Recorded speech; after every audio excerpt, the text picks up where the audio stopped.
नमस्कार दोस्तों, मैं हूं आपका दोस्त पवन कुमार विश्वजीत। आप सभी का स्वागत करता हूं आपके अपने YouTube चैनल पवन कुमार विश्वजीत में, जहां मिलती है आपको फिजिकल कॉम्पिटिटिव एग्जाम्स की लाइव प्रिपरेशन। जी हां, इसी सीरीज में, जी हां, इसी कड़ी में हम आप सभी के लिए कबड्डी गेम से रिलेटेड वो हर एक बात लेकर हाजिर हो गए हैं जो आपके फिजिकल एजुकेशन कॉम्पिटिटिव एग्जाम्स के लिए काफी इंपॉर्टेंट रहने वाली है।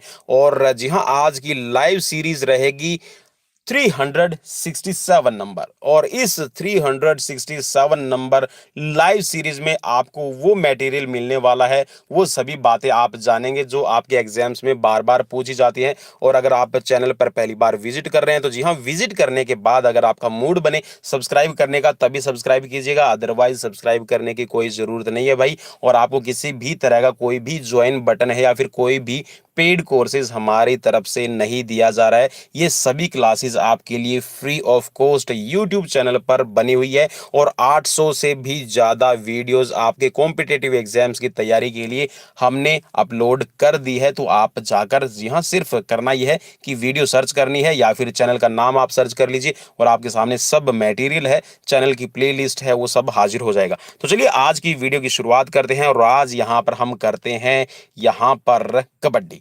तो कबड्डी का सबसे पहले जान लेते हैं इतिहास, क्योंकि कबड्डी के हिस्ट्री से भी रिलेटेड क्वेश्चंस बार बार पूछे जाते हैं। तो कबड्डी की हिस्ट्री में आप यहां पर देखेंगे कि जो ये हम बार बार बोलते हैं कि कबड्डी कहाँ से जनरेट हुई है, कबड्डी कहाँ से आई है। और जैसे मैंने पिछली क्वेश्चन जो सीरीज आपको करवाई थी जिसमें 40 क्वेश्चन कबड्डी से रिलेटेड करवाए थे, मैंने उसमें बताया था कि भारत में से ही कबड्डी का उद्भव हुआ है। अब बात आती है कि भारत में कौन सा स्टेट है। तो जो कबड्डी खेल है ये तमिलनाडु से निकला है, और तमिलनाडु में जो कबड्डी है वो सबसे पुराना रहा। और जो आधुनिक रूप हम आज डिस्कस करते हैं, आज इसके बारे में हम जानते हैं, तो ये संशोधित रूप है। संशोधित का मतलब है कि इसके अंदर कुछ एक चेंजेस किए गए हैं, रूल रेगुलेशंस बन के आ गए हैं। तो जिन विभिन्न जगहों पर इसको अन्य कई नाम से भी जाना जाता है, ये बोल रहा है कि यहाँ पर अलग अलग नाम से भी इसको जाना जाता है। जैसे मैंने आपको बताया था पिछली सीरीज के अंदर, गोंगू है, होंडुडू है, चेडुगुडू है, हुतुतु है, कबड्डी है, ठीक है, इन नाम से भी इसको जाना जाता है। और विश्व स्तर पर अगर हम बात करें तो 1936 का जो बर्लिन ओलंपिक हुआ था, और जिसमें आपकी याद रखिएगा HPVM, हनुमान प्रसार व्यायाम मंडल, जी हाँ, हनुमान प्रसारक व्यायाम मंडल के द्वारा है। 1936 का जो बर्लिन ओलंपिक हुआ उसमें खो खो और साथ में जो कबड्डी है उसको विश्व स्तर पर डेमोन्स्ट्रेशन के तौर पर बर्लिन ओलंपिक में जगह दी गई थी, और बर्लिन ओलंपिक में इसका प्रदर्शन किया गया था एज ए डेमोन्स्ट्रेशन, ठीक है। और 1938 में इसे कलकत्ता के राष्ट्रीय खेलों के अंदर शामिल किया गया है। याद रखना भाई, जो नेशनल गेम्स आपके खेले जाते थे और जो कलकत्ता के अंदर खेला गया था, उस 1938 के नेशनल गेम्स के अंदर इसको शामिल किया गया था। और 1950 में अखिल भारतीय कबड्डी फेडरेशन का गठन हुआ है, ठीक है, 1950 में गठन हुआ है। और इसके बाद में इसके अंदर जो नियम है, जो इसके रूल रेगुलेशन है, वो भी फिक्स कर दिए गए। और इसके बाद में जो कबड्डी, ये जो कबड्डी फेडरेशन थी जिसको अखिल भारतीय कबड्डी फेडरेशन का नाम दिया गया था, इसको बाद में 1972 और 73, भाई इसमें आप ऐड कर लीजिएगा कि 1972 और 73, ठीक है, 1973 भी आप इसमें ऐड कर लीजिएगा। 1972-73 में जो amateur kabaddi federation of India है, इसको एक नया रूप दिया गया। जी हाँ, 1950 में जो अखिल भारतीय कबड्डी फेडरेशन थी उसको भंग करके फिर यहां पर 1972-73 में बनाई गई है amateur kabaddi federation of India, ठीक है, इसको पुनर्गठित किया गया था, आप इसको ऐसे भी समझ सकते हैं, ठीक है। इसका जो पहला जो टूर्नामेंट है, अगर आप टूर्नामेंट की बात करते हैं तो जो पहला नेशनल टूर्नामेंट था वो चेन्नई के अंदर खेला गया था, क्योंकि चेन्नई से ही, या फिर ये कह सकते हैं कि जो तमिलनाडु है वहीं से इसका उद्भव हुआ है। कबड्डी को जापान में भी बहुत ज्यादा फेमस किया गया। अब फेमस करने का रीजन यही था कि जो एशियन गेम्स है, एशियन गेम्स में कैसे कबड्डी को पॉपुलर बनाया जाए, क्योंकि कबड्डी सिर्फ इंडिया के अंदर ही खेला जाता था, ठीक है। या फिर आप कह सकते हैं कि थोड़ा बहुत जैसे जैसे इंडिया के अंदर पॉपुलराइज होता गया, उसके बाद में आपका जैसे पाकिस्तान है, फिर आप भूटान की थोड़ा बात कर लीजिए, बांग्लादेश की बात कर लीजिए, म्यांमार की बात कर लीजिए, श्रीलंका की बात कर लीजिए, ठीक है। तो जो भारतीय प्रायद्वीप है इसके अंदर कबड्डी का एक तरह से क्रेज बनाया गया। लेकिन इसको और ज्यादा कैसे पॉपुलराइज बनाया जाए ताकि इसको एशियन गेम्स में शामिल किया जाए, तो यहाँ पर कबड्डी को जापान में फेमस करने का जो काम है वो किया था यहाँ पर सुंदर राम नामक एक भारतीय खिलाड़ी, आप उसको कह सकते हैं, जिन्होंने 1979 में जापान में इस खेल को एक तरह से डेमोस्ट्रेशन के तौर पे पेश किया था। सुंदर राम नाम का जो ये व्यक्ति था, उस समय एमेच्योर कबड्डी के एशियाई फेडरेशन के जानिब के तौर पर देखा जाता था। मतलब कि ये एक तरह से वहां पर इस एशियाई फेडरेशंस के अंदर एक तरह से जो गेम्स है उनको कैसे पॉपुलराइज किया जाए उसमें काम कर रहे थे। तो ये जापान में इस खेल को लेकर गए और वहां पर उन्होंने लोगों के साथ मिलकर, जो वहां के लोग थे, आप कह सकते हैं कि जो चाहते थे कि कुछ इस तरह के गेम्स और इसमें शामिल हो, लगभग 2 महीने तक इसका प्रचार भी किया। और इस प्रचार के दौरान इन्होंने ये देखा कि 1979 में इस खेल का भारत और बांग्लादेश के बीच में ही एक मुकाबला भी करवाया गया। ठीक है, और उस मुकाबले के बारे में देखिए, उस टाइम पे तो आपका जो टीवी वगैरह है, लाइव जो आप कह सकते हैं कि जो लाइव मैचेस है वो भी शुरू हो चुके थे। ठीक है, जैसे आपने देखा होगा कि 1936 का जो बर्लिन ओलंपिक हुआ, उसमें भी जो वीडियोज हैं, ठीक है, जो सेशन है वो सिर्फ वहीं के लोगों के लिए ही सीमित किए गए थे, जो ऑफिशियल्स वगैरह होते हैं, बड़े अधिकारी जो थे। ठीक है, लेकिन बाद में जैसे जैसे आप इसका कह सकते हैं कि 1960 है, 1950 के बाद में कह सकते हैं जो लाइव टीवी का प्रसारण है वो भी शुरू हो गया। 1980 में इस खेल के लिए चैंपियनशिप का भी आगाज किया गया था। ठीक है, एक एशियन चैंपियनशिप भी करवाई गई जिसमें कुछ देशों ने भाग भी लिया था। ठीक है, एशियन चैंपियनशिप करवाई गई थी जिसमें भारत ने बांग्लादेश को हराकर इस टूर्नामेंट को जीत लिया था। फाइनल में भारत ने बांग्लादेश को हराया था। इस टूर्नामेंट में इन दो देशों के अलावा नेपाल ने भी भाग लिया, मलेशिया भी इसमें शामिल हुआ और जापान भी इसमें शामिल हुआ था। इस खेल को एशियाई खेलों के अंदर 1990 में ऑफिशियली तौर पर शामिल कर लिया गया। भाई याद रखना, 1990 में ऑफिशियली तौर पर इसको शामिल किया गया है। ठीक है, और ये इसके बाद में जो 1990 का जो ये आपका कह सकते हैं कि जो एशियन गेम्स हुए, ये कहाँ हुए थे, तो ये भी आपको पता होना चाहिए। तो ये बीजिंग के अंदर करवाए गए थे। ठीक है, जो चाइना की राजधानी है, और यहाँ पर इनके बीच में जो अलग अलग देश थे उनके बीच में भी मुकाबले करवाए गए थे। अब थोड़ा सा देख लेते हैं कि यहाँ पर ब्रीफ इंट्रोडक्शन है आपकी कबड्डी से रिलेटेड कि कबड्डी है क्या। तो नेशनल गेम अगर आपसे पूछा जाए तो बांग्लादेश का भी हाल फिलहाल में नेशनल गेम है कबड्डी, और इसमें जो खिलाड़ी की संख्या है वो अधिकतम रहती है 12। जी हाँ, 12 खिलाड़ी होंगे जिसमें से 7 खेलने वाले और 5 सब्स्टिट्यूशन, या फिर ये कह सकते हैं कि वो ऐसे खिलाड़ी होंगे जिनको इन द कंडीशंस और in the situations you can change the player. अब मैदान की माप आती है, तो भाई एक चीज और आती है यहाँ पर, क्वेश्चन ये बनता है कि जो मैदान होता है ना, इसको हम ग्राउंड कहें, मैदान कहें, कोर्ट कहें या फिर मैट कहें। क्योंकि देखिए, जो पहले जो आपका ग्राउंड होता था, ये ग्राउंड मिट्टी पे खेलने वाला होता था। ठीक है, मिट्टी पे इसको खेला जाता था, लेकिन बाद में ये मैट पर आ गया। ठीक है, और अब हाल फिलहाल में आपने देखा होगा कि जितने भी जो मैचेस है वो आजकल के जो नेशनल है, इंटरनेशनल लेवल के जो मैचेस होते हैं, कबड्डी जो है वो मैट पे आ गई है। ठीक है, तो आप इसको कबड्डी का मैट भी कह सकते हैं कि कबड्डी कहाँ पर खेली जाती है, तो मैट पे खेली जाती है, लेकिन जो इसका कोर्ट तैयार किया जाता है वो रेक्टेंगुलर रहता है। ठीक है, अब एक चीज और याद रखना भाई, जितने भी रेक्टेंगुलर स्क्वायर के अंदर या फिर आपके रेक्टेंगुलर सर्कल में जो आपके मैदान तैयार होते हैं और जिनकी मार्किंग फिक्स होती है, इस चीज को आप याद रखना भाई, जिसकी मार्किंग फिक्स होती है उसको हम कहते हैं कोर्ट। क्या कहते हैं उसको? कोर्ट कहते हैं। ठीक है, और जिसकी मार्किंग फिक्स नहीं होती, या फिर ये कह सकते हैं कि वो फ्लेक्सिबल है, उसको घटाया बढ़ाया जा सकता है, जैसे कि क्रिकेट का मैदान है।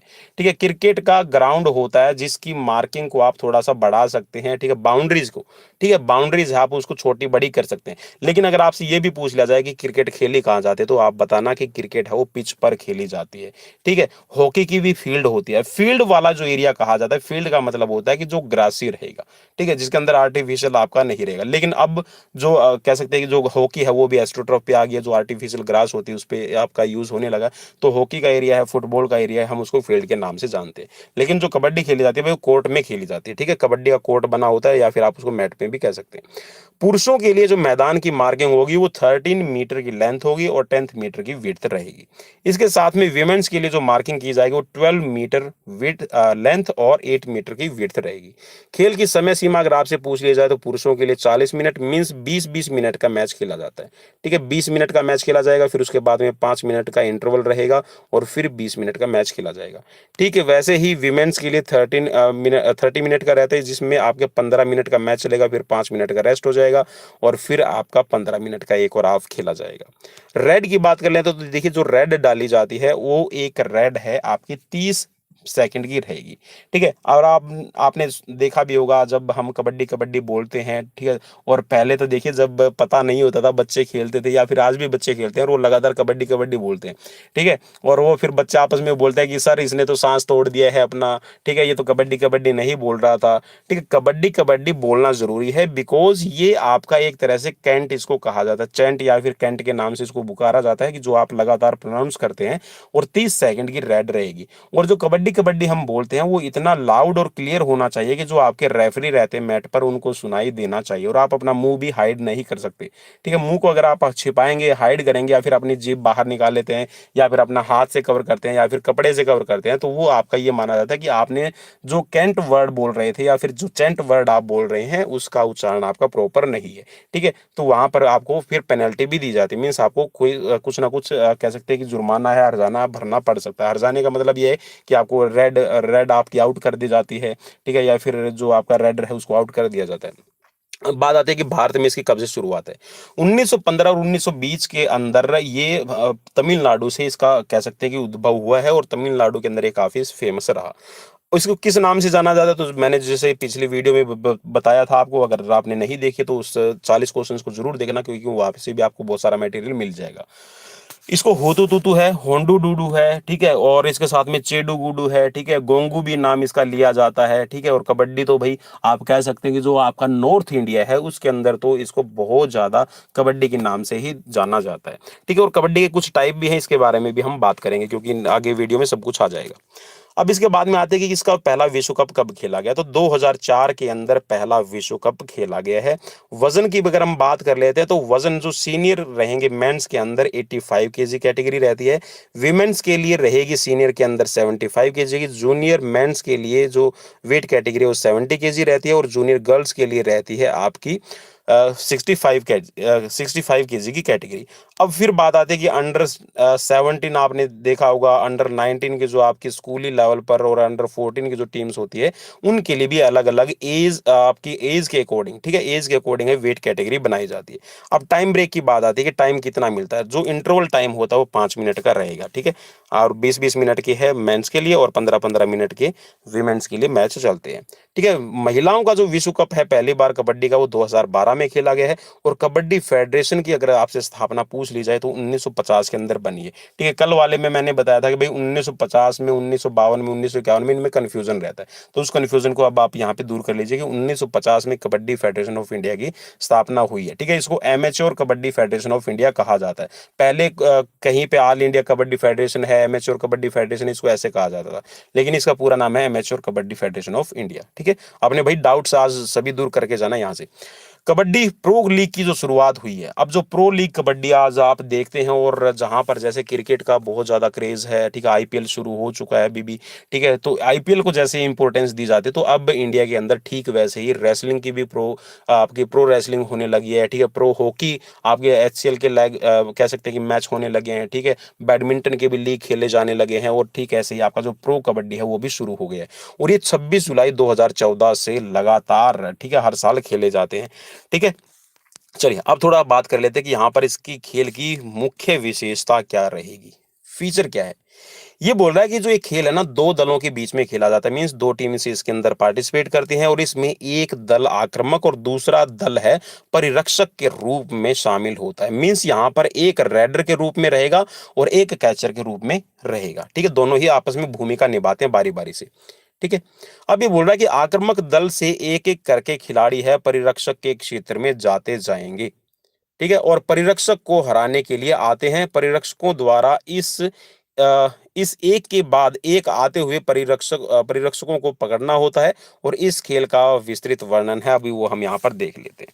अभी बोल रहा है कि जो कबड्डी है यहाँ पर इंटरनेशनल लेवल पे जो कबड्डी खेली जाती है उसके बारे में क्या खास है। जो इंटरनेशनल कबड्डी है, या फिर आप कह सकते हैं कि जो नेशनल आपके लेवल पे कबड्डी खेली जाती है, उसके अंदर एक टीम के अंदर 7 खिलाड़ी होते हैं। खेल का मैदान है दो दलों में बराबर बराबर बांटा हुआ होता है।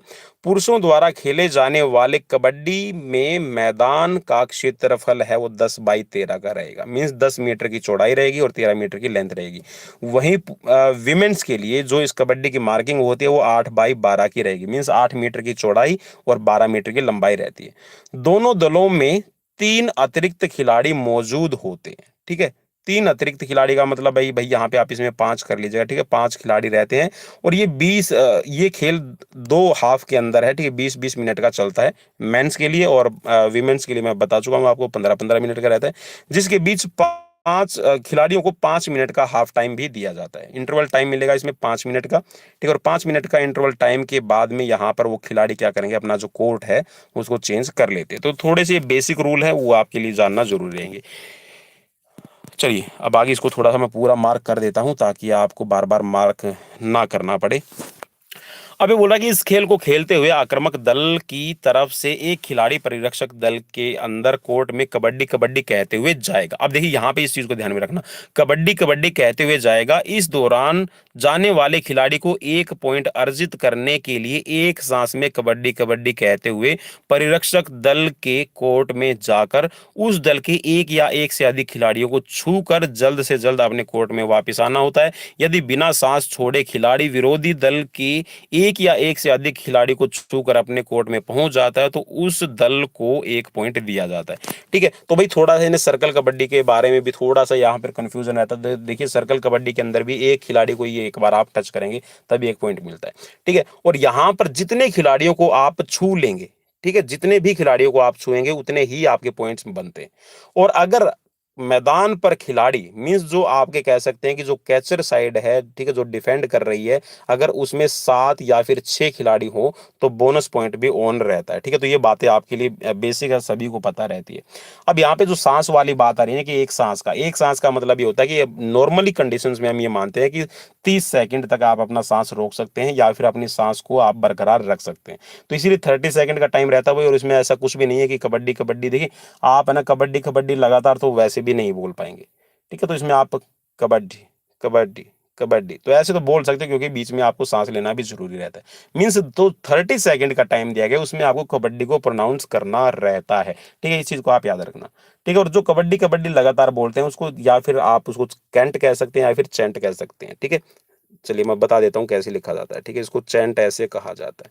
ठीक है, कैंट भी कह देते हैं कुछ, इसको चैंट भी कहते हैं, तो आप इसमें देख लीजिएगा क्या बोलते हैं। अब ये बोल रहा है कि जाने वाले खिलाड़ी को कबड्डी कबड्डी सिर्फ सांस छोड़ते हुए कहना होता है। यदि खिलाड़ी की सांस अपने कोर्ट में आने से पहले टूट जाती है तो उसे आउट करार देकर रेफरी द्वारा मैदान से बाहर कर दिया जाता है। यदि वो एक या एक से अधिक खिलाड़ी को छूकर अपने कोर्ट में बिना सांस लिए पहुंच जाता तो परिरक्षक दल के खिलाड़ी के छुए गए खिलाड़ी को रेफरी आउट करार देकर मैदान से बाहर कर देता है।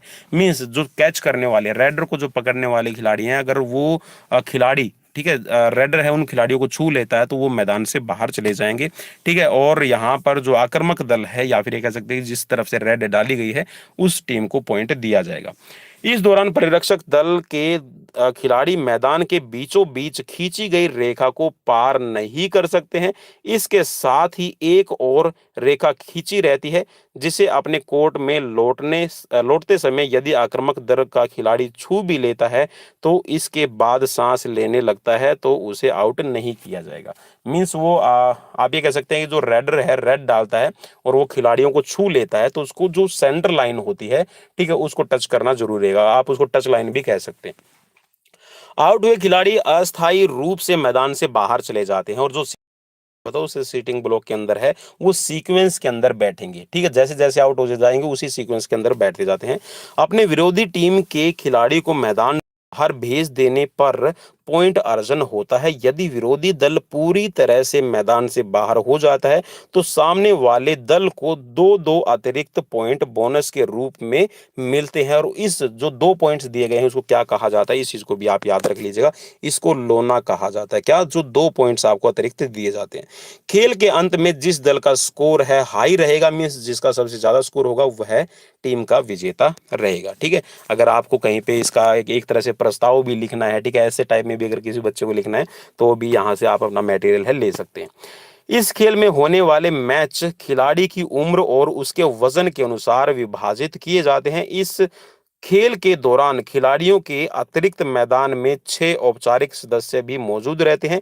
इन सदस्यों में एक रेफरी, 2 अंपायर, एक स्कोरर और 2 असिस्टेंट स्कोरर भी रहते हैं। ठीक है, टाइम कीपर का जो काम करते हैं, जो 30 सेकंड आपका टाइम को काउंट करेंगे। अब ये बोल रहा है कि कबड्डी का मैदान है वो कैसा रहेगा, तो इसके बारे में बार बार बताने की जरूरत नहीं रहेगी भाई। तो कबड्डी का ये मैदान है, एक ऐसा मैदान रहेगा जिसके अंदर विमेंस और मेंस के लिए जो आपका कह सकते हैं कि जो मार्किंग है कबड्डी की वो अलग अलग की जाएगी। ठीक है, तो यहाँ पे भाई 12 मीटर लिखा हुआ, 12.5 मीटर लिखा हुआ, तो आप इसको थोड़ा सा ठीक कर लीजिएगा। ठीक है, इसको आप 13 मीटर कर लीजिएगा। ठीक है, 13 × 10 मीटर का रहेगा। ठीक है, मीन्स 13 मीटर की लेंथ रहेगी और यहाँ पर 13 मीटर की लेंथ और 10 मीटर की यहाँ पर विड्थ रहेगी। वहीं दूसरा 50 किलोग्राम भार से कम वर्ग या फिर महिलाओं के लिए, ठीक है, जो 50 किलोग्राम का भार वर्ग रहता है, मीन्स जिसके अंदर आपका अंडर 17 है, ठीक है, अंडर 14 की जो मार्किंग की जाती है उसमें आपका 11 मीटर का रहता है। ठीक है, आप ये याद रखना। ठीक, 11 मीटर की लेंथ रहेगी और 8 मीटर की चौड़ाई रहेगी। बाकी इसमें कुछ नहीं है। बाकी आपका जो सेंटर लाइन है, ठीक है, आप उसको जो बोलते हैं ना सेंटर लाइन को, आम भाषा में हम उसको टच लाइन भी कह देते हैं। ठीक है, तो कोई ज़्यादा इसमें खास बात ध्यान देने वाली नहीं रहेगी। अब ये बात आती है कि कबड्डी की जो किट होती है वो कैसी रहेगी।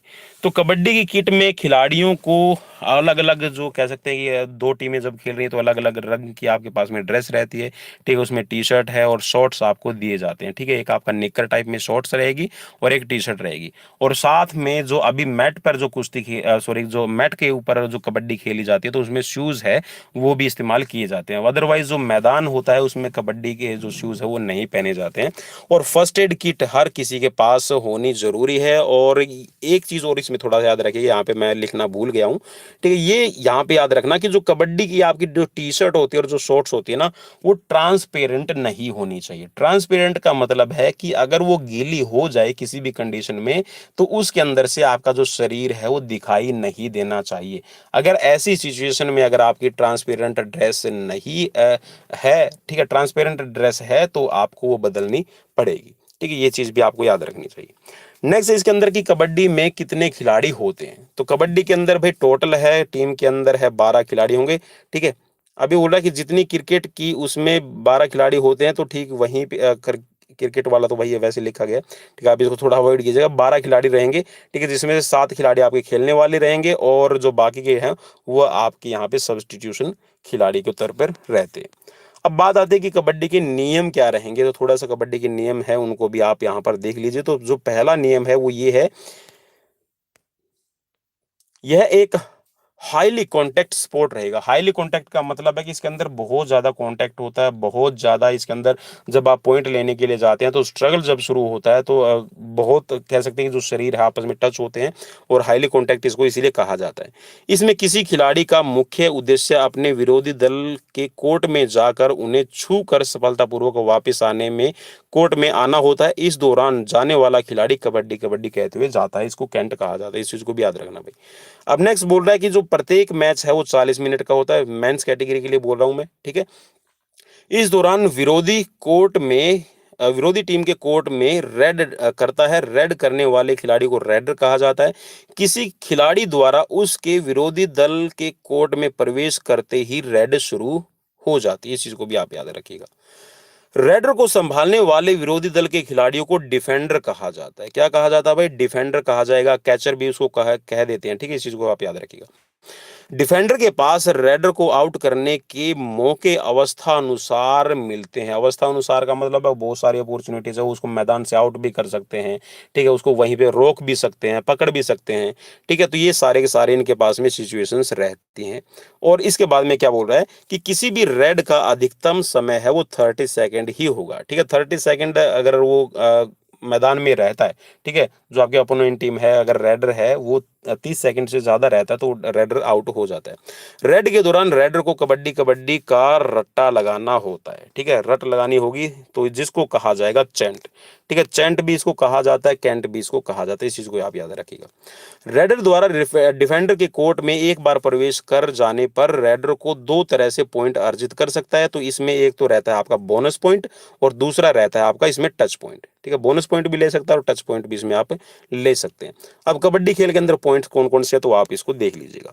तो कबड्डी में सबसे पहला आता है बोनस पॉइंट की आप कौन सा लेंगे। तो बोनस पॉइंट के लिए क्या कंडीशन है उस चीज को आप देखिएगा।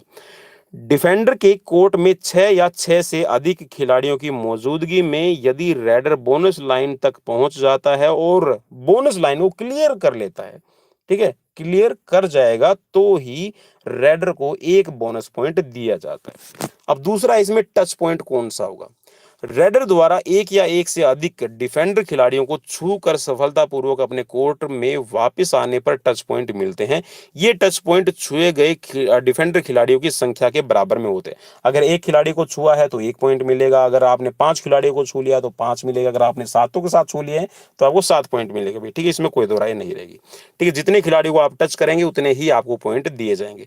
छुए गए डिफेंडर खिलाड़ियों को कोर्ट से बाहर भी कर दिया जाता है। ठीक है, बोनस पॉइंट में कोई खिलाड़ी बाहर नहीं होगा, बाकी आप जितने खिलाड़ियों को छुएंगे उतने ही खिलाड़ी आपके बाहर चले जाएंगे और वही खिलाड़ी बाहर जाएंगे जिनको आपने टच किया है। ठीक है, नेक्स्ट है इसके अंदर आपका टैकल पॉइंट। अब टैकल पॉइंट कौन सा होता है वो अभी आप देख लीजिए। यदि एक या एक से अधिक डिफेंडर रेडर को 30 सेकंड तक डिफेंड कोर्ट में ही रहने पर मजबूर कर देते हैं तो डिफेंडिंग टीम को इसके बदले 1 पॉइंट मिलता है। मतलब कि आपकी 30 सेकंड की रेड है। ठीक है, और खिलाड़ियों ने क्या किया, जो डिफेंडिंग टीम के खिलाड़ी है उन्होंने रेडर को वहीं पे दबोच लिया, वहीं पे पकड़ लिया। ठीक है, तो उसको क्या मिलेगा, वहां पे जो डिफेंडिंग टीम है उसको 1 पॉइंट मिल जाएगा क्योंकि उन्होंने रेडर की रेड को विफल कर दिया है। ठीक है, नेक्स्ट है इसमें ऑल आउट।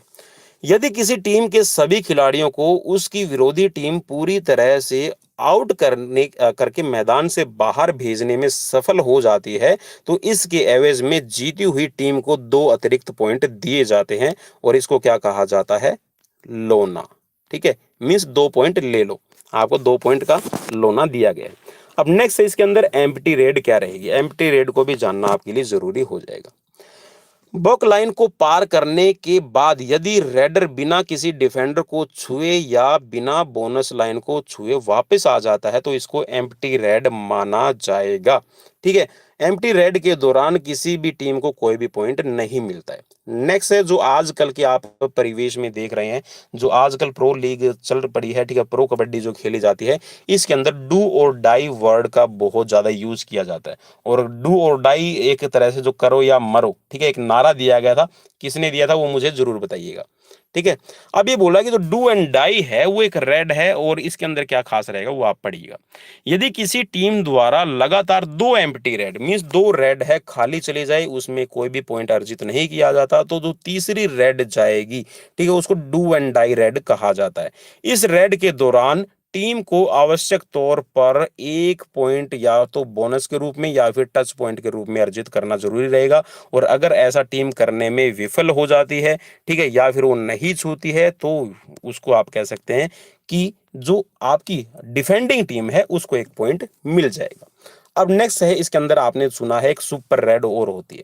सुपर रेड में क्या खास रहेगा, जिस रेड में रेडर 3 या 3 से अधिक पॉइंट ले लेता है, ठीक है, 3 या फिर 3 से अधिक पॉइंट ले लेता है तो उसको सुपर रेड का नाम दिया जाता है। ठीक है, ये 3 पॉइंट बोनस और टच को मिलाकर भी हो सकते हैं और सिर्फ टच भी हो सकते हैं। मींस यहाँ पे आपने मान लीजिए कि 2 खिलाड़ियों को छू लिया है और एक आपने बोनस पॉइंट ले लिया है तो 3 पॉइंट आ गए तो उसको सुपर रेड कहा जाएगा।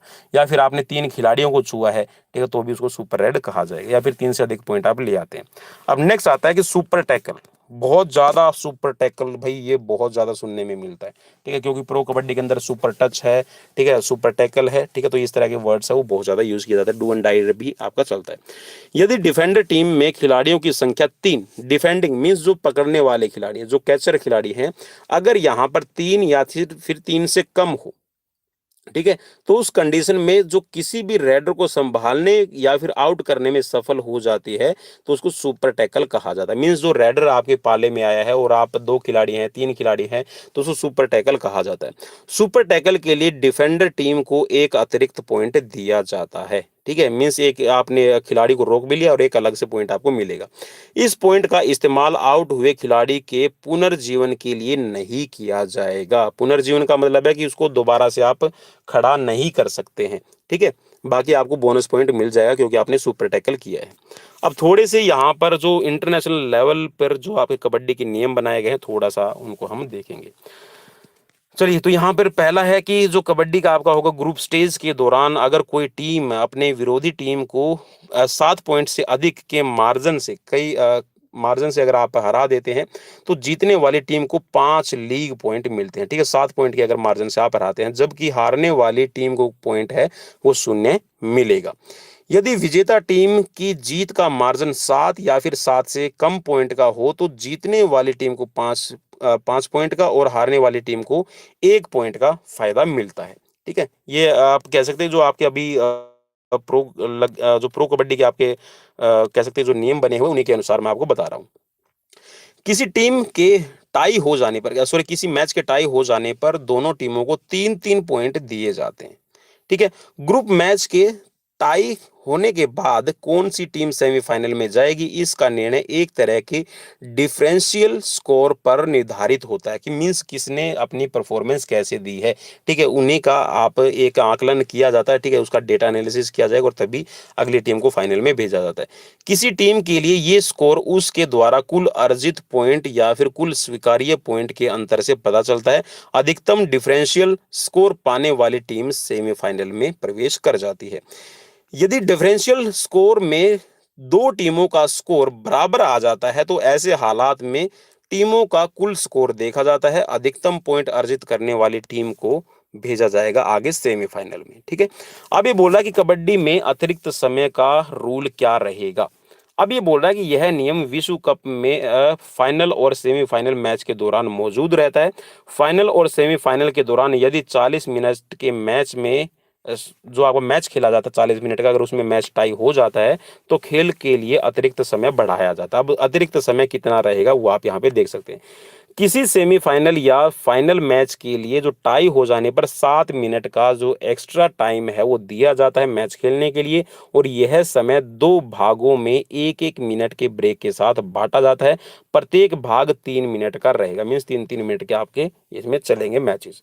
अपने 12 खिलाड़ियों के दल से किन्हीं 7 बेहतरीन खिलाड़ियों के साथ दोनों टीमें फिर से 7 मिनट के मैच के लिए मुकाबले में उतरती है। इस दौरान किसी भी टीम के कोच को टाइम आउट कोचिंग की इजाजत नहीं रहती है। मींस जो खिलाड़ियों को एक्स्ट्रा टाइम खेलने के लिए दिया जाता है मैच टाई होने के बाद में, उसमें टाइम आउट की अनुमति है वो कोचेज को नहीं दी जाती है। हालांकि लाइन अंपायर है, असिस्टेंट स्कोरर है, रेफरी है, वो यहाँ पर टाइम आउट ले सकते हैं, वो टेक्निकल टाइम आउट कहा जाएगा।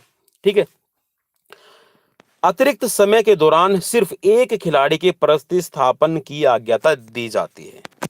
प्रतिस्थापन का मतलब है कि एक खिलाड़ी को सब्स्टिट्यूट किया जा सकता है। ठीक है, खिलाड़ी का ये प्रतिस्थापन सिर्फ 1 मिनट के ब्रेक के दौरान हो सकता है। इस 7 मिनट के मैच में यदि टाई रहता है मैच तो फिर गोल्डन रेड रूल शुरू हो जाता है। मीन्स अगर आपने 7 मिनट का जो टाइम मिला है उसमें भी अगर मैच टाई हो जाए तो क्या रहेगा यहाँ पे खास, वो अब आपके लिए जरूरी रहेगा, जिसको हम कहते हैं गोल्डन रेड रूल। अब इसके लिए क्या रहेगा आप इसमें यहाँ पे पढ़ेंगे। तो चलिए, गोल्डन रेड रूल है, इसको हम पढ़ लेते हैं। तो गोल्डन रेड का मतलब क्या रहेगा कबड्डी में। इस दौरान एक टॉस होता है, टॉस जीतने वाली टीम को गोल्डन रेड का मौका मिलता है। इस दौरान बॉक लाइन को बोनस लाइन माना जाता है। दोनों दलों को एक एक बार मौका मिलता है। इसके बाद यदि टाई की स्थिति फिर से बन जाती है तो विजेता टीम को टॉस के जरिए मुकर्रर किया जाता है। मींस जो विजेता टीम होगी वो टॉस के जरिए डिसाइड की जाएगी। अब भारत में कबड्डी के प्रकार कौन कौन से हैं, क्योंकि भारत के अंदर जो कबड्डी हम खेलते हैं ना वो अलग अलग आपकी रहेगी। अब इसमें कौन कौन सी रहेगी वो आप यहाँ पे देख सकते हैं। ठीक है, अब जो सबसे पहली है वो है संजीवनी। संजीवनी कबड्डी को हम नेशनल कबड्डी के नाम से भी जानते हैं। ठीक है, इस चीज को आप याद रखना भाई। ठीक है, संजीवनी को नेशनल कबड्डी, संजीवनी इसका नाम आप थोड़ा सा इसमें सीधा सा अपना दिमाग लगा के भी सोच सकते हैं। अब देखिए, जब हम नेशनल कबड्डी खेलते तो उसमें जो टाइम हमने रेडर को आउट सॉरी जो हमने खिलाड़ी को आउट किया वो क्या करता है, फिर जो नेक्स्ट टीम का खिलाड़ी मैच में पॉइंट लेके आता है तो फिर जो बाहर बैठा खिलाड़ी है वो अंदर इन हो जाता है। तो मींस इसको कहते हैं कि आपने उस खिलाड़ी को जीवित कर दिया। ठीक है, वो वापस में मैदान में आ जाता है, तो इसको संजीवनी इसीलिए कहा जाता है। इस कबड्डी में खिलाड़ियों को पुनर्जीवन का नियम रहता है। विरोधी दल के खिलाड़ी को आउट करके आक्रामक दल से बाहर हुए खिलाड़ियों में से एक को पुनर्जीवन मिलता है। ठीक है, अब पुनर्जीवन किसको मिलेगा, मींस वापस से खड़ा कौन होगा, मैच में कौन वापस आएगा, वही खिलाड़ी सबसे पहले आएगा जो सबसे पहले आउट हुआ था। ऐसा नहीं है कि जो सबसे बाद में खिलाड़ी आउट हो उसको आप पहले ले आए। ठीक है, सीक्वेंस के अंदर आएंगे। अब ये बोल रहा है कि वह अपने दल की तरफ से फिर से खेलने लगता है। ये खेल 40 मिनट का होता है, जिसे खेलने के दौरान एक 5 मिनट का हाफ टाइम भी आपको मिलता है। दो दलों में 7-7 खिलाड़ी मौजूद रहते हैं। जो दल अपने विरोधी के सभी खिलाड़ियों को आउट कर देता है उसे अतिरिक्त तौर पर बोनस के पॉइंट है वो आपको दिए जाते हैं, जिसको लोना कहा जाता है। अब नेक्स्ट है गामिनी स्टाइल। ठीक है, गामिनी या फिर इसको जैमिनी स्टाइल भी कई बोलते हैं, तो भाई मैंने गामिनी स्टाइल इसको लिखा है। तो गामिनी स्टाइल अब आपके लिए क्या रहेगा?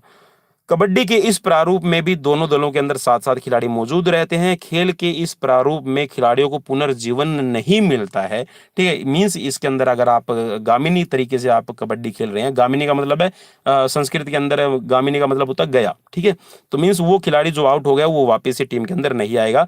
यानी किसी भी दल का एक खिलाड़ी यदि खेल के दौरान मैच में आउट हो जाता है तो मैदान से बाहर कर दिया जाएगा जब तक खेल समाप्त न हो जाए। इस तरह से जो दल है वो अपने विरोधी खिलाड़ियों के सभी खिलाड़ियों को बाहर करने में सफल हो जाता है तो उसको 1 पॉइंट मिलेगा। जहां पे लोना का 2 पॉइंट मिलते थे, यहाँ पे 1 पॉइंट मिलेगा। इस तरह से यह खेल 5 या 7 पॉइंट तक चलता है। यानी पूरे खेल में 5 या 7 मैच खेले जाते हैं। इस तरह के मैच के दौरान समय तय नहीं किया जाता। जैसे आपने इसको थोड़ा सा मैं एग्जांपल आपको देना चाहूंगा। जैसे कि आप बैडमिंटन खेलते हैं, तो बैडमिंटन के अंदर भी हम 5 सेट खेलते हैं। ठीक है, जैसे ये वॉलीबॉल है, वॉलीबॉल के अंदर भी आप 5 सेट खेलते हैं। ठीक है, टेबल टेनिस में भी आप सेट खेलते हैं। तो जो सेट होते हैं उसी तरह से ये आपका मैच खेला जाता है। ठीक है, मीन्स आप सामने वाली टीम को कितनी बार आउट करते हैं। ठीक है, 5 है या फिर 7 मैचेस आप इसमें खेल सकते हैं। ठीक है, जैसे जैसे टीम पूरी पूरी आउट हो जाएगी फिर से वापस आ जाएगी मैदान में, तो इस तरह आपके सेट खेले जाते हैं। अब नेक्स्ट है इसके अंदर अमर स्टाइल। अमर स्टाइल में एमेच्योर कबड्डी फेडरेशन द्वारा आयोजित खेल का यह तीसरा प्रारूप है। ये प्रारूप अक्सर संजीवनी प्रारूप की तरह ही रहता है जिसमें समयावधि तय नहीं होती है। ठीक है, मींस इसके अंदर जो आपकी समयावधि है, जो टाइम है, जैसे हमने 40-40 मिनट का देखा था, तो यहाँ पे कोई टाइम की लिमिट नहीं होती, बाउंडेशन रही नहीं रहेगी। इस तरह के खेल में आउट होने वाले खिलाड़ी को मैदान से बाहर नहीं जाना पड़ता है। मींस एक तरह से सर्कल कबड्डी भी आपने देखी होगी ना, तो ठीक वैसा ही इसमें रहेगा, लेकिन दोनों तरफ रहेंगे 7-7 खिलाड़ी। आउट होने वाला खिलाड़ी मैदान में रहकर आगे का खेल खेलता है। आउट करने की एवज में आक्रामक दल के खिलाड़ी को पॉइंट की प्राप्ति होती चली जाती है। अब नेक्स्ट है पंजाबी कबड्डी या फिर जिसको हम सर्कल कबड्डी के नाम से जानते हैं। यह इस खेल का चौथा रूप है। इसे एक वृत्तीय मींस एक सर्कल के अंदर है, एक परिसीमा, परिसीमा का मतलब है कि बाउंड्री के अंदर इसको खेला जाएगा, सर्कल में खेला जाएगा। इस वृत्त का व्यास है 72 फीट तक का होता है, लगभग 72 फीट का रहेगा। इस कबड्डी में भी 3 शाखाएं हैं जिसके नाम है लंबी कबड्डी है, सोची कबड्डी है और गूंगी कबड्डी है। इसके नाम से इनको जाना जाता है। ये सभी प्रारूप विशेष क्षेत्र के अधिक में खेले जाते हैं। जैसे कि पंजाब में इसको अलग तरीके से खेला जाएगा, राजस्थान में अलग खेला जाता है, हरियाणा के अंदर सर्कल कबड्डी का थोड़ा सा प्रारूप है, अलग हो जाएगा। ठीक है, तो वो एरिया वाइज है, वो यहाँ पे अलग अलग रहता है। अब है यहाँ पे कि कबड्डी में प्रमुख मुकाबले कौन कौन से आपके रहते हैं। तो सबसे पहले अगर मुकाबले की हम बात करें तो देखिए, हम कबड्डी का जो कल्चर है वो डेवलप करते हैं। तो डिस्ट्रिक्ट लेवल है, स्टेट लेवल है, नेशनल लेवल है, ब्लॉक लेवल पर भी है, और हम जो ग्रामीण क्षेत्र के अंदर रूरल टूर्नामेंट की भी इसकी करवाई जाती है। और जिसके अंदर क्या करते हैं कि जो ऑर्गेनाइजिंग आपका विलेज रहता है या फिर ऑर्गेनाइजिंग जो आपकी सोसाइटी है या फिर जो जो पंचायत रहती है वो मैचेस करवाती है, और वहाँ पे इनामी तौर पर, ठीक है, कैश प्राइज है या फिर कोई मोटरसाइकिल है, ठीक है, ट्रैक्टर वगैरह है, इस तरह का भी आयोजन किया जाता है। ठीक है, कैश प्राइज इनके अंदर रहता है। तो यहाँ पे हम थोड़ी सी बात कर रहे हैं कि जो इंटरनेशनल लेवल है उस पे क्या क्या मुकाबले रहेंगे। तो सबसे पहला एशियन गेम्स है। तो एशियन गेम्स के अंदर जो कबड्डी है, अब आपके एग्जाम्स के पॉइंट ऑफ व्यू से आपके लिए जरूरी रहेगा। ठीक है, तो एशियन गेम्स के अंदर है 1990 से ये खेला जा रहा है। ठीक है, और भारत ने कबड्डी की यहाँ पर 7 जो स्वर्ण पदक है वो जीत चुका है अभी तक। ठीक है, और भी ज्यादा जीत रहा है, और कह सकते हैं कि एक तरह से भारत का ही दबदबा है। बांग्लादेश ने भी अपना प्रदर्शन इस मुकाबले में बहुत अच्छा किया है और अपना दूसरा स्थान हर बार बनाने के रखने में काबिज रहता है। अब है नेक्स्ट है Asia cup. Asia kabaddi cup है वो कब से खेला जा रहा है, इसके बारे में भी थोड़ा सा आपको पता होना चाहिए। तो एशिया कबड्डी जो कप है वो आपका अलग से खेला जाता है और ये 2000 से है। ठीक है, 2011 से। एशिया कबड्डी कप भी बहुत शानदार या फिर मशहूर टूर्नामेंट है। ये प्रति वर्ष सिलसिलेवार ढंग से 2 बार आयोजित किया जाता है। 2011 में इसका अभिषेकात्मक मुकाबला ईरान में किया गया था। अभिषेकात्मक का मतलब है कि पहली बार है ये आपका ईरान के अंदर है, और इसके एक साल बाद में 2012 के अंदर एशिया कबड्डी कप का आयोजन पाकिस्तान के लाहौर में किया गया था। ये 1 नवंबर 2012 से 5 नवंबर 2012 तक खेला गया था, जिसमें एशिया महाद्वीप में आने वाले महाद्वीप के अंदर आने वाले लगभग सभी देशों ने भाग लिया था। इस टूर्नामेंट को एक तकनीकी चाल की सहायता से पाकिस्तान की टीम है 2012 में जीती थी। ठीक है, एक टेक्निकल पॉइंट था, उसकी वजह से यहाँ पे जीती थी।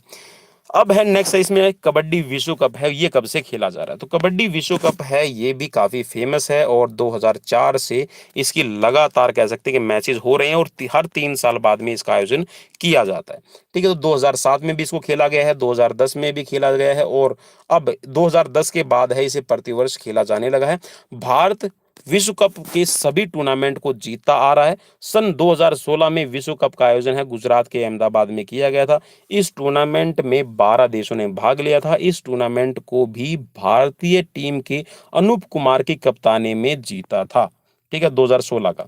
इस टूर्नामेंट के फाइनल मैच में भारत ने ईरान की टीम को 38-29 के स्कोर से हराया था। भारतीय टीम विश्व भर में सबसे अधिक सफल टीमों के रूप में कबड्डी के लिए सामने आई है और इस विश्व कप में पाकिस्तान को किन्हीं राजनीतिक कारणों से आमंत्रित नहीं किया गया था। वो आप सभी को पता है, इसमें ज़्यादा डिटेल में जाने की ज़रूरत नहीं है। तो एक तरह से ये कह सकते हैं कि अगर कबड्डी को ओलंपिक तक का सफ़र तय करना हो तो भारत जैसे हॉकी के अंदर 1928 से लेकर 1980 तक अपना दबदबा बना के रखा और 8 बार गोल्ड मेडल जीता और हॉकी के सबसे ज्यादा जो गोल्ड हैं ओलंपिक के भारत के पास में, तो ठीक वैसे ही भारत है कबड्डी में भी अपना इतिहास रच सकता है, इसमें कोई दो राय नहीं है। क्योंकि भारत के अंदर ये कह सकते हैं कि भारत का भाई जो आपका नॉर्थ इंडिया है उसमें तो कबड्डी रग रग के अंदर बसा हुआ है और हरियाणा के अंदर तो भाई काफी फेमस है, पंजाब के अंदर काफी फेमस है, राजस्थान, यूपी और आपका उत्तर प्रदेश है। ठीक है, और इसके उत्तर प्रदेश यूपी हो गया और ठीक है उत्तरांचल का एरिया है,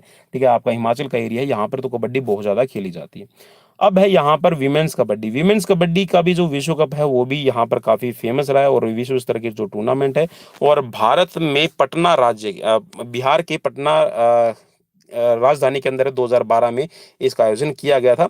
भारतीय महिला टीम ने इस टूर्नामेंट के फाइनल मुकाबले के दौरान ईरान को हराकर है विश्व स्तर पर अपना नाम दर्ज करवाया है और इसके बाद 2013 के मुकाबले में भी डेब्यू की हुई न्यूजीलैंड की टीम को हराकर भारतीय महिला टीम ने फिर से अपना पताका लहराया था।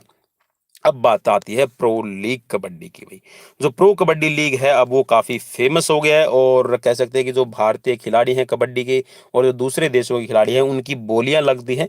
ठीक है, जैसे आईपीएल के अंदर बोली लगती है, ठीक है, और वो खिलाड़ी है वो अपनी अपनी टीम की तरफ से खेलती हैं। ठीक है, तो 2014 में प्रो कबड्डी लीग की स्थापना की गई थी। ये क्रिकेट में होने वाले इंडियन प्रीमियर लीग की तरह ही आयोजित की जाती है। इस लीग के दौरान मार्केटिंग पर ज़्यादा ध्यान दिया जाता है।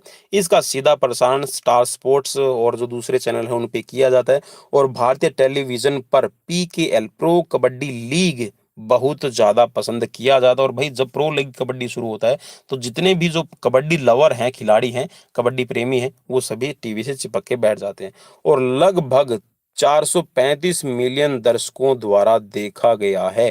ठीक है, जो पिछले मुकाबले अभी तक खेले गए हैं। ठीक है, इसका पहला मैच है लगभग 86 मिलियन दर्शकों ने देखा था। ठीक है, तो ये तो बाकी थोड़ा सा ज्यादा इतना नहीं रहेगा। अब है यूके कबड्डी कप है, वो भी आपका काफी फेमस हो गया। इस खेल को इंग्लैंड में भी बहुत ख्याति मिली है जिस वजह से वहां यूके कबड्डी कप का आयोजन किया जाने लगा है। सन 2013 में इसका आयोजन कई राष्ट्रीय दलों के साथ किया गया था। इन दलों में Bharat, Pakistan, England, America, Canada आदि देशों ने भी अपनी भागीदारी दिखाई है और इस टूर्नामेंट में पंजाब की जो सर्कल कबड्डी है वो भी खेली जाती है। ठीक है, अब है नेक्स्ट है विश्व कबड्डी लीग। विश्व कबड्डी लीग का गठन है साल 2014 में हुआ है। इस लीग में 8 दल और 4 देशों का सम्मेलन है वो देखा गया है। इन देशों के अंदर जो कनाडा है, इंग्लैंड है, पाकिस्तान है और यूनाइटेड स्टेट अमेरिका, इस लीग की कुछ टीमों के मालिक पूर्णतया या फिर आंशिक रूप से कई अभिनेता हैं। इन अभिनेताओं में अक्षय कुमार है, ठीक है, Khalsa warriors, Rajat Bedi Punjab thunder, Sonakshi Sinha united singers और योयो हनी सिंह है वो योयो टाइगर्स के मालिक हैं।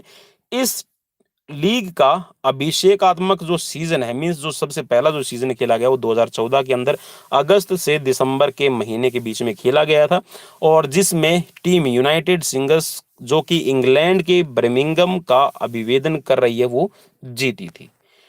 ठीक है भाई, तो ये थी थोड़ी सी मेरी तरफ से कोशिश की कबड्डी के बारे में थोड़ा सा आपको इतिहास बताया जाए और कबड्डी के बारे में थोड़ी सी बारीकियां बताई जाए जो आपके एग्जाम्स के पॉइंट ऑफ व्यू से आपके लिए जरूरी रहेंगी। तो सीरीज कैसी लगी मुझे कमेंट बॉक्स में कमेंट करके जरूर बताइएगा, और अगर आपको सीरीज अच्छी लगती है और अगर आप चाहते हैं कि फिजिकलाइजेशन कॉम्पिटेटिव एग्जाम्स की तैयारी भाई हम बिना किसी रोक टोक के कर सके, ठीक है, कोई पूछने वाला नहीं हो, कोई कुछ कहने वाला नहीं हो, तो भैया आप यहाँ पर हमें आ सकते हैं, विजिट कर सकते हैं, और विजिट करने के बाद में अगर आपको लगे कि भाई चैनल काम का है और शेयर करना चाहिए अपने दोस्तों तक, तो आप हमें शेयर भी कर सकते हैं।